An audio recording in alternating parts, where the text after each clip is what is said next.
Welcome to Bed Crime Stories podcast. I'm your host, T. To my bed crimers, hi, how are you? I hope you're doing well. To anyone new here, a warm welcome. Thank you for checking out the channel. Let me just ask that after listening to and or watching the video, if you found you enjoyed it, please do me a favor, smash that like button. And if you want to support the work I do, please consider a Patreon membership.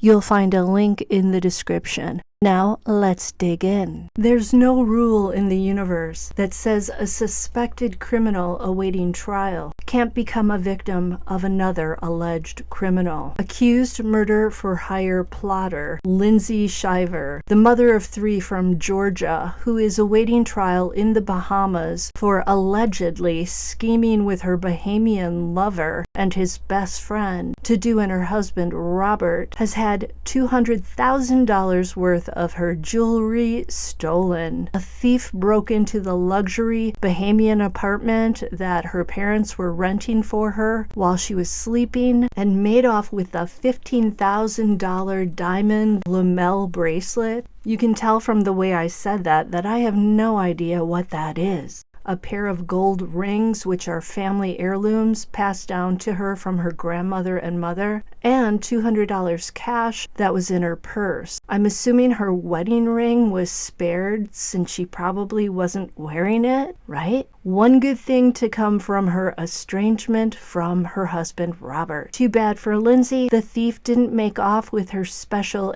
ankle bracelet, if you know what I mean. Lindsay apparently only learned about the heist when she woke up the next day and realized that someone had been rifling through her clothing, purses, and lingerie drawer. And because of the robbery and probably everything else that's going on, it's being said that she wants out of the Bahamas and she no longer feels safe there. So now she's being reportedly moved to another location where they have 24-hour security. And no, it's not the jailhouse. It's another private apartment. Now, apparently another apartment in the same posh Nassau community was also burglarized. And the police believe that the thief scaled a side of the building and got into her apartment through the balcony doors. And obviously, this could have been much worse for her. Apparently, she was sleeping in the bedroom with the door locked. The burglar is also said to have struck hours after Lindsay made her latest court appearance. She and her 2 alleged co-conspirators are expected to say that they were just venting and that their text exchanges when she sent a photo of Robert with the words "kill him" were never serious.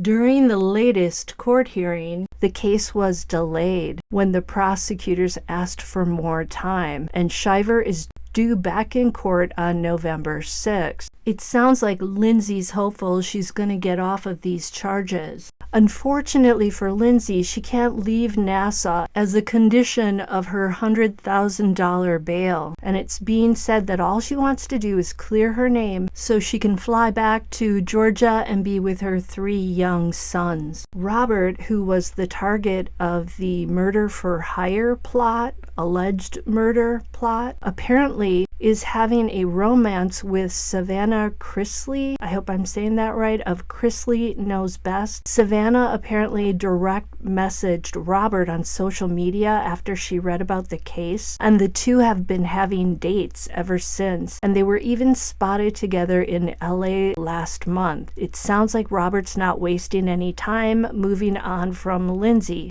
Meanwhile, Lindsay's Bahamian boyfriend, Terrence Bethel, is apparently still declaring his love for her, and he's saying that her marriage with Robert was already toast when he met her. And I'm wondering now if Lindsay's gonna lose her affection for Bethel the longer she spends in the Bahamas, because she already wants out of there. Now, the problem for her is apparently it takes years to move cases to trial in the Bahamas. And get this, according to a man named Evan Farrington, who is a tutor at the Eugene Dupuc Law school legal aid clinic in the Bahamas, there was enough evidence to forego a preliminary inquiry into Shiver's case. So the case was sent straight to the Supreme Court, and they've made the determination that the quality of the evidence is such that they would want it accelerated to the Supreme Court. If convicted, all three defendants, so that would be Lindsay Shiver, Terrence Bethel, and his friend Farron Newbold, face sentences of up to 60 years in prison. This Farrington person is quoted as saying, because it's conspiracy to commit murder, because the alleged murder was not carried out, then any possible sentence may attract the lower end of the sentencing scale of 35 years. In this case, maybe somewhere in the range of 15 to 20 years if convicted, in my opinion.